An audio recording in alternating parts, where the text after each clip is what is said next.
nom du Père, du Fils et du Saint-Esprit. Amen. Bien, mes chers frères et sœurs, aujourd'hui on fait mémoire du saint roi David, roi et prophète. Je pense que les grands événements de sa vie sont bien connus. Je vais vous lire un petit poème. On l'intitule le psaume 151, qui est un écrit dit apocryphe parce que ça n'appartient pas aux 150 psaumes de la Bible. Mais ça dit ainsi. Lorsqu'il lutta en combat singulier avec Goliath, j'étais le permis parmi mes frères et le plus jeune dans la maison de mon père. Je faisais paître les moutons de mon père. Mes mains ont fabriqué un instrument, mes doigts ont ajusté une harpe. Et qui fera l'annonce à mon Seigneur? Lui, le Seigneur, lui, il écoute. Lui, il a envoyé son messager. Et il m'a enlevé aux moutons de mon père. Et il m'a oint d'huile de son onction. Mes frères étaient beaux et grands, mais le Seigneur ne s'est pas complu en eux. Je suis sorti à la rencontre vers l'étranger, et contre moi il a lancé des malédictions par ses idoles. Mais moi, j'ai tiré l'épée à son côté, je l'ai décapité, et j'ai enlevé l'opprobre loin des fils d'Israël. Je pense que ça c'est l'histoire le mieux connue sur le roi David, sa victoire contre le géant Goliath, qui a fait de lui un héros en Israël, une célébrité comme on dirait aujourd'hui. Il entra au service du roi Saül. Avec le temps, il entre même dans la famille royale en s'épousant avec Michal, la fille du roi. Il devient capitaine des armées. Mais bientôt, à cause de son grand succès, le roi devient jaloux et paranoïde. Il se sent menacé par David, qui craint qu'il va lui prendre son trône, ce qu'après sa mort arrivera. Mais David doit s'enfuir. Il se cache dans le désert, dans les montagnes. Il s'entoure d'un groupe de caractères un peu douteux, des mécontents, des hommes qui étaient déjà un peu hors de la loi. C'est un vrai bande de brigands qui vivent de voler, de saccager des villages. Ce n'est pas une période très positive dans la vie de David. Mais après la mort du roi Saül,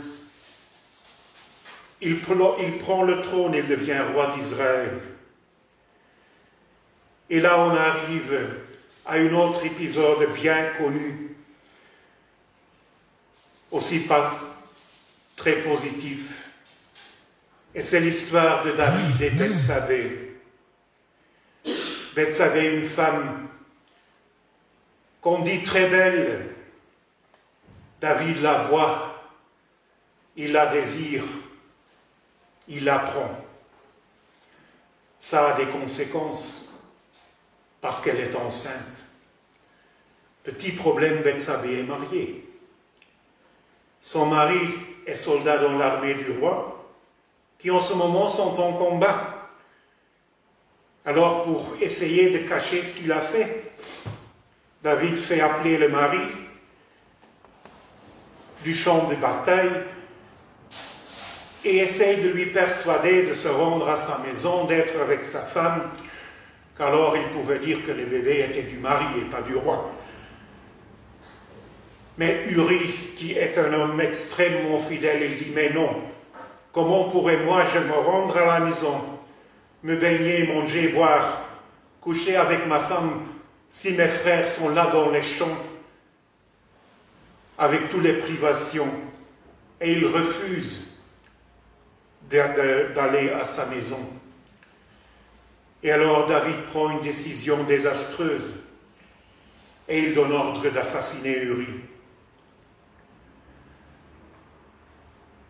Confronté par le prophète Nathan avec ce mal qu'il a fait, là on voit le vrai caractère de David. Parce qu'on pourrait dire, mais pourquoi est-ce qu'on considère cet homme un saint après tout ce qu'il a fait? Mais on voit David qui, après sa chute si profonde, il se relève.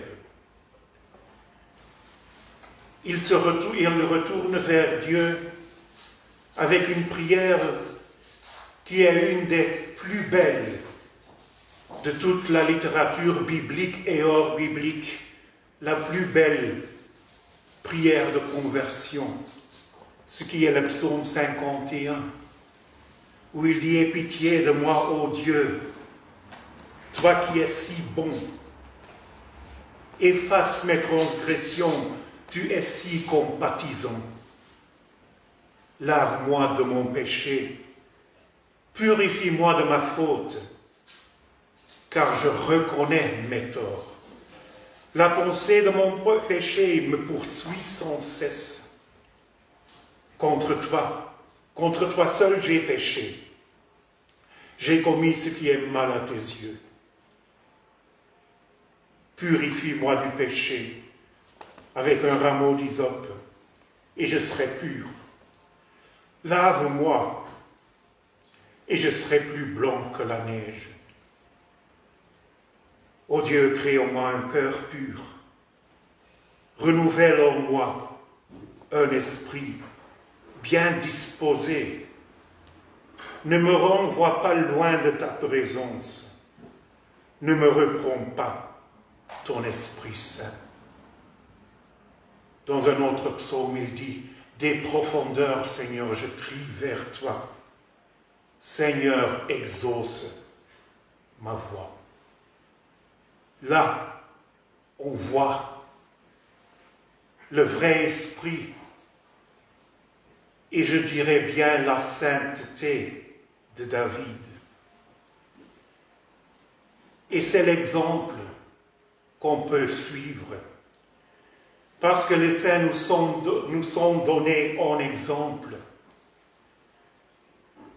Qu'il n'y a pas de profondeur si profonde que Dieu n'est pas plus grand.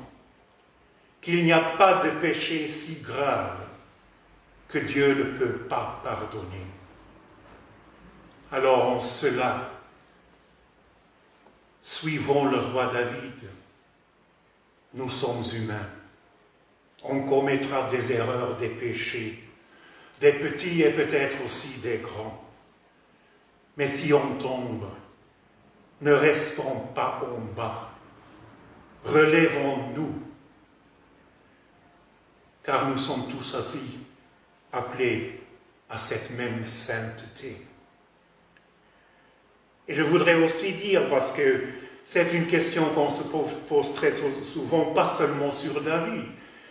Il y a d'autres saints qui sont sur le calendrier qu'on vénère, mais qui, dans leur vie, ont fait des petites et grandes bêtises, dit-on. Je l'ai dit déjà à plusieurs reprises, la sainteté n'est pas synonyme à la perfection, ni à l'omniscience. Les saints étaient humains, comme nous tous, avec leurs défauts, avec leur manque de connaissances. Ils étaient enfants du temps dans lequel ils vivaient, dans la société dans laquelle ils sont grandis.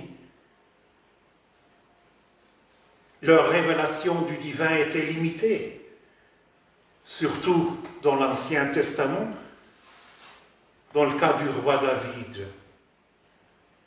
Mais il avait le cœur bien disposé, ouvert à Dieu, ouvert à la correction. Et il aimait Dieu de tout cœur. Lisez seulement les psaumes, qui pour la plupart sont écrits par lui, où il chante les louanges de Dieu où il l'exalte dans toute sa grandeur. C'est là, et pas dans ses défauts et ses péchés, qu'on connaît le vrai roi David.